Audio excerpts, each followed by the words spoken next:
2 கோடி பேருக்கு இலவச வீடு. மத்திய அரசின் PMAY திட்டம் குறித்த முழு தகவலை இந்த வீடியோல பார்க்கலாம். PMAY ஜீன்ற பிரிவின் கீழே அடுத்த 5 ஆண்டுகள்ல கிராமங்கள்ல சுமார் 2 கோடி வீடுகள் கட்டித்தரப்படும்னு மத்திய அரசு அறிவிச்சிருக்கு. இந்த தகவலை பட்ஜெட் தாக்கல் உரை அப்போ மத்திய நிதியமைச்சர் நிர்மலா சீதாராமன் தான் வெளியிட்டிருக்காங்க. கொரோனா காலங்கள்ல கூட கொரோனாவை பொருட்படுத்தாம பல கிராமங்கள்ல ஏராளமான வீடுகள் கட்டிட்டு வரதாவும் 2 கோடி நிர்ணயம் செய்யப்பட்ட இலக்கு இப்ப 3 கோடியின் இலக்கு எட்டப்படும் அவங்க சொல்லியிருக்காங்க. ஆல்ரெடி PMAY என்ற திட்டத்துல நகர்ப்புறம் மற்றும் கிராமப்புறம்னு 2 பிரிவு இருக்கு. இந்த ஸ்கீம் மூலமா சிட்டிஸ்லயும் வில்லேஜஸ்லயும் நிறைய வீடுகள் அரசு கட்டி கொடுத்துட்டு இருக்காங்க. இப்போ PMAY ஜீன்ற பிரிவின் கீழே அடுத்த 5 ஆண்டுகள்ல 2 கோடி வீடுகள் கிராமத்துல மட்டுமே கட்டி கொடுக்கப்படும் உறுதி அளிச்சிருக்காங்க. இந்த திட்டத்துக்கு கீழே வீடு கட்டுறவங்களுக்கு மத்திய அரசு நிதியுதவி வழங்குமா. மைதான பகுதியில் வீடு கட்டுபவர்களுக்கு 1.20 லட்சம் வழங்கப்படும் சொல்லியிருக்காங்க.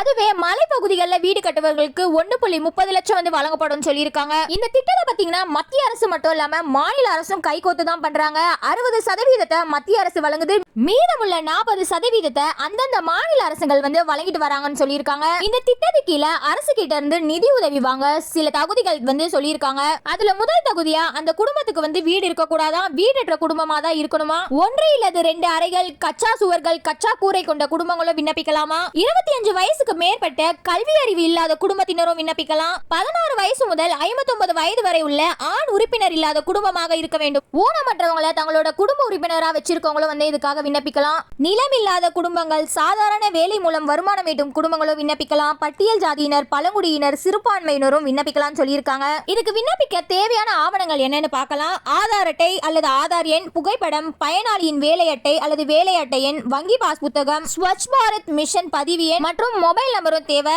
இதை நீங்க ஆன்லைன் மூலமாவும் விண்ணப்பிக்கலாம். இதை பத்தின டீடைல் ஆர்டிகல் நம்ம பிளாக்ல போஸ்ட் பண்ணிருக்கோம். லிங்க் டிஸ்கிரிப்ஷன்ல கொடுத்திருக்கோம், விசிட் பண்ணி பாருங்க. ஆன்லைன் மூலம் பண்ண முடியாதவங்க பிரஜா சேவை கேந்திரா அல்லது பிளாக் அல்லது கிராம தலைவரிடம் சென்று விண்ணப்பிக்கலாம்னு சொல்லியிருக்காங்க. இதே போல நிறைய வீடியோஸ் பார்க்க சேனலை சப்ஸ்கிரைப் பண்ணிக்கோங்க.